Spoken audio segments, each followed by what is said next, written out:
Shalom Bapak Ibu Saudara sekalian. Puji Tuhan kalau sampai dengan saat ini di dalam kedaulatannya Dia masih mengasihi dan mengizinkan kepada kita untuk dirinya dinyatakannya kepada kita melalui media dunia informasi tanpa batas ini. Semua dilakukan hanya karena kemurahannya pada kita semata. Dan apa yang masih Dia percayakan pada kita untuk memuliakannya. Sebelum kita terus lanjut sampai kepada pembahasan penggenapan sampai Dia datang yang berhak atasnya di dalam Kejadian 49 ayat 10, kita akan coba merefresh kembali atau mengingat kembali pelajaran kita yang lalu tentang covenant. Covenant anugerah berbicara tentang kasih karunia, anugerah keselamatan yang diberikan Allah dan yang telah ditetapkannya sejak kekalan melalui anaknya yang diberikannya kepada manusia yang diciptakannya segambar dan serupa dengannya. Covenant Abraham berbicara tentang janji tanpa syarat yang diberikan Allah kepada Abraham, yaitu janji teritori, janji keturunan, dan janji berkat. Covenant Sinai berbicara tentang janji bersyarat yang diberikannya kepada keturunan Yakub sebagai penggenapan janji Allah pada Abraham, Ishak, dan Yakub. Dan janji ini yang menjadikan dirinya untuk tetap setia kepada Israel meskipun Israel meninggalkan Allah. Sekalipun Allah dapat menghukum Israel, tetapi Allah tidak dapat membatalkan janjinya. Covenant Palestina berbicara tentang janji tanpa syarat yang Allah berikan atas Abraham dan keturunannya, yaitu janji teritori yang diberikannya kepada Abraham, Ishak, dan Yakub dan keturunannya. Allah akan membawa keturunan Yakub ke tanah perjanjian dan akan mengembalikan mereka ke tanah perjanjian setelah Allah membuang dan menyerahkan mereka. Covenant David berbicara tentang penggenapan Kejadian 49 ayat 10. Tongkat kerajaan tidak akan beranjak dari Yehuda. Allah tidak pernah dapat membatalkan janjinya kepada Israel, sekalipun Israel membelakangi Tuhan. Rencana Allah tidak pernah gagal dan tidak dapat digagalkan meskipun oleh umatnya sendiri. Dalam pelajaran ketiga yang lalu, bagaimana Allah memilih Rut yang adalah orang Moab, dan Allah menjadikannya bagian dari rencana kasih Allah kepada umat. Dan yang terdaftar sebagai bagian dari silsilah Daud. Hubungan antara Rut dan Daud adalah demonstrasi kedaulatan Allah yang tidak dapat digagalkan dan tidak dapat dibatasi oleh apapun dan oleh siapapun juga. Sekalipun karena pelanggaran Yakub yang kita bisa dapat baca di dalam Mika 1 ayat 5. Murka Allah menyala atas Israel dan Yehuda. Dan Allah menyerahkan umatnya. Tetapi janjinya kepada Yakub yang telah diucapkannya tidak pernah diingkarinya dan dibatalkannya. Mika 2 ayat 12. Di dalam urutan waktu, janji Allah kepada Yakub terus dinyatakan. Nubuatan tentang kedatangan seorang Mesias yang akan memerintah Israel dan yang permulaannya sudah sejak purbakala, sejak dahulu kala, akan bangkit dari kaum Yehuda. Bahkan tempat kelahirannya pun dinyatakannya di dalam Mika 5 ayat 1. Kita bisa bandingkan dengan Kejadian 49 ayat 10, yaitu dari kaum Yehuda. Kovenan Palestina menyatakan bahwa Allah tidak dapat membatalkan janjinya. Ketidaksetiaan Israel tidak membatalkan kesetiaan Allah kepada umat pilihannya. Baiklah dengarkan, hai keluarga Daud. Yesaya 7 ayat 13.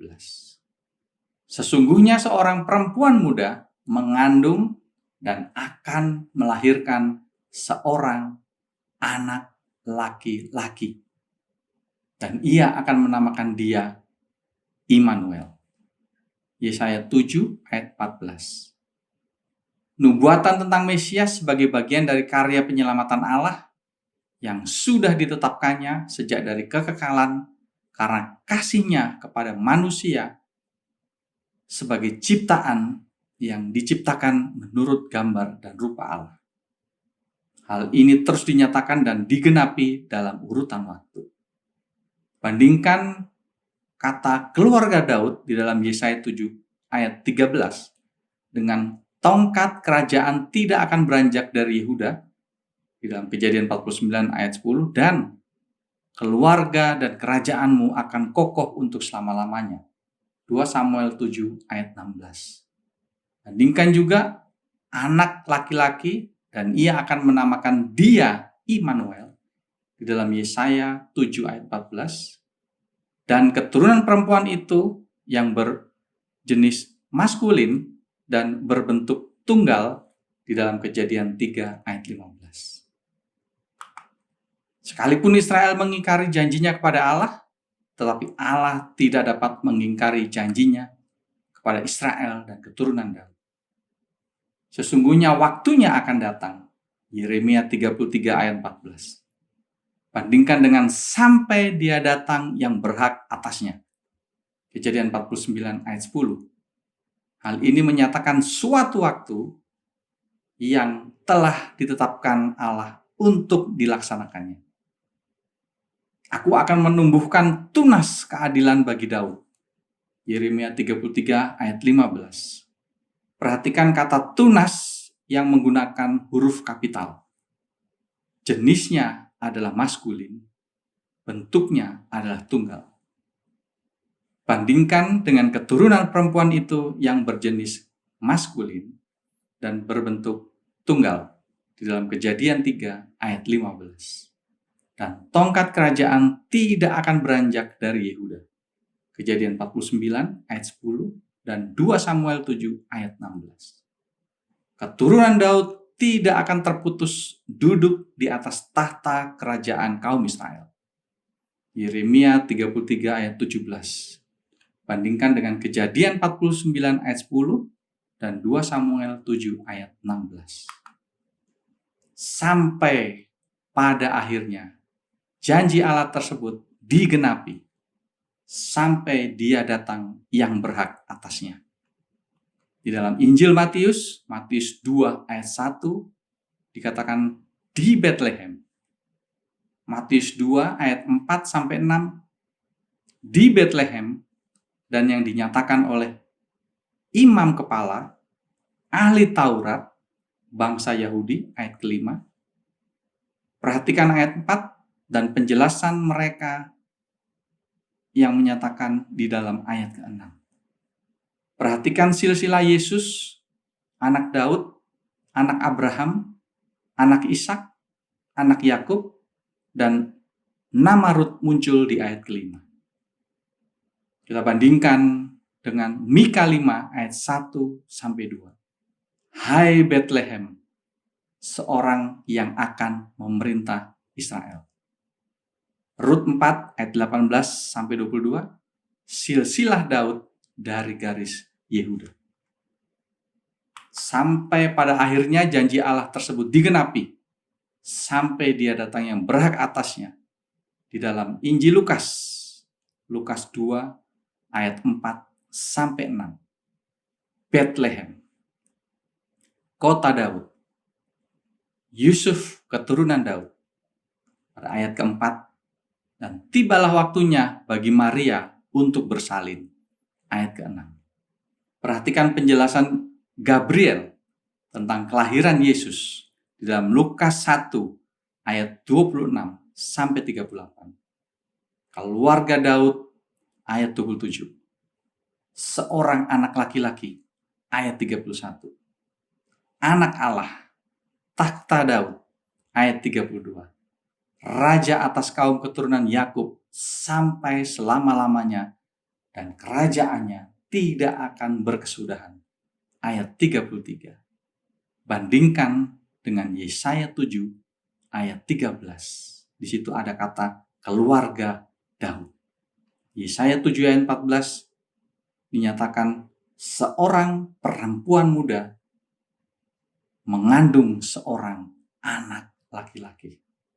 2 Samuel 7 ayat 16, keturunannya tidak akan pernah berakhir.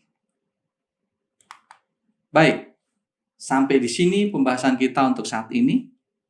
Pada pertemuan mendatang kita akan membahas dari sisi lain yang dinyatakan di dalam Kejadian 3 ayat 15, keturunan perempuan itu akan meremukkan kepalamu. Dan yang masih berkorelasi dengan sampai dia datang yang berhak atasnya. Di dalam Kejadian 49 ayat ke-10. Biarlah materi ini menjadi kekuatan dalam kehidupan kita untuk tetap berpegang pada kebenarannya yang telah diberikannya kepada kita dan tetap pada iman percaya kita kepadanya. Amin. Tuhan Yesus memberkati kita semua.